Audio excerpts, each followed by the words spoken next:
Alright guys, welcome to my review of Avatar 2009. I'm doing this review in preparation for the new Avatar movie coming out in a few days now. Yeah, I'm kind of excited for it, even though I did not think the first one was that great when I first watched it way back when. I've only seen it like once or twice back in 2009, 2010, and I didn't care for it. I didn't think it was that great of a movie. I thought it was kind of generic. I don't know. I just didn't like it. So this film follows a man named Jake Sully, who is a paraplegic. He gets an opportunity to be part of this science experiment on the planet Pandora, in which he gets to throw his consciousness into one of the tribals there. I don't remember what the alien species is called, so I'm just going to call them tribals throughout this review. He has to possibly infiltrate the tribe, try to get them to move from the location they're at, or they get destroyed by the military because they're sitting on top of a massive mineral deposit that could be sold for a lot of money, and companies want that. So this time around, let's see if my opinion has changed much. The lead character, he's definitely very likable. You want him to succeed. You like the arc that he goes on throughout the movie. I think James Cameron does him very well. And not only that, you have a character that you root for. Then you have these side characters. Sigourney Weaver, she's a good character. All the science doctors and people, good characters. You kind of like everybody. You want them to succeed and win. And of course, James Cameron, of course, has a badass Latina Marine in this movie, just like he did in Aliens, which is, I think, kind of funny. Now, the tribals.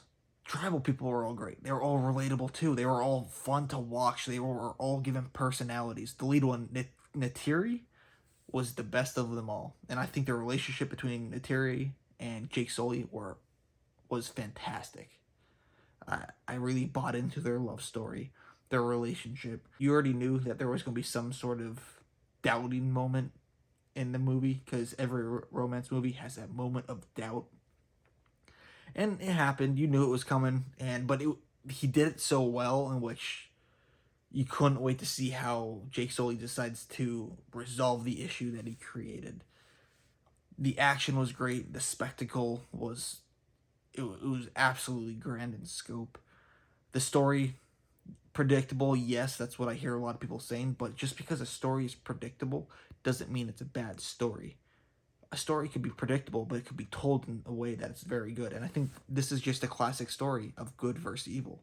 You don't want evil to win. You don't it's an that would be an unsatisfying ending if evil had won in the end and all the tribal people were destroyed. Like, come on, that's not a good story. That's not fun. I mean, like, it's definitely darker, and I like my darker movies, but not now, not in this kind of film that was set up. I don't think predictability, unless your film hinges on it being a surprise, like M. Night Shyamalan movies, I don't think it is that important to the film and how you should rate it in the end. But the actually one thing I do gotta say that everyone praises it for that I still took maybe a half a point off for was the special effects, the CGI.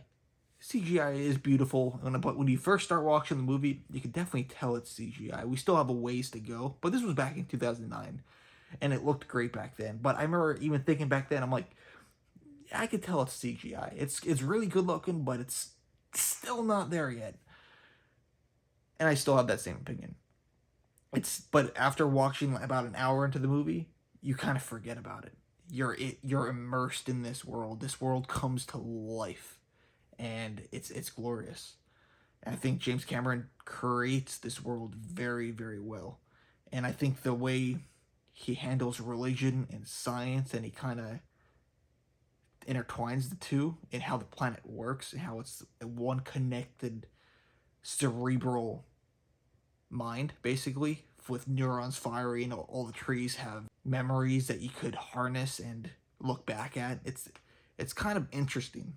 Is this a god that's on the planet? Is the planet a god itself?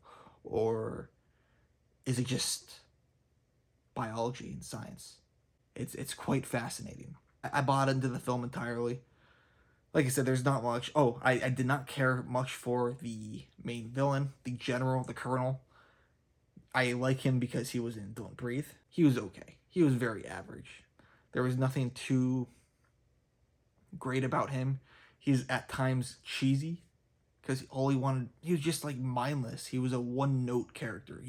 out of all the characters in this movie, he was the most one note. He was just a bad guy. That's all we needed. He was a bad guy. You wanted to see him lose, and that's what we got. There's not a lot of spoilers in this movie. It's just the ride. You go on it for the ride. I think the length of the movie, almost 3 hours long, fine. It's perfect length. It's an epic. That's what we came here for.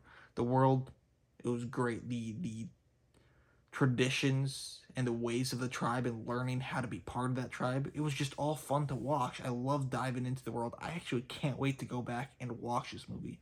I think I would give this film a 9.2 out of 10. It's definitely a very good movie. It's a modern classic. Everyone should watch it. It's a cinematic event. It's a blockbuster. It's an experience. And next time I see that it's in theaters, because it gets put in theaters every so often, especially IMAX, I'm going to go see it. I'm going to go for the ride because I had a blast watching it. That's my review of Avatar, and in a couple days, you will be getting my review of Avatar: Way of the Water. I look forward to that one, and I look forward to talking to you guys then. See you next time, alright?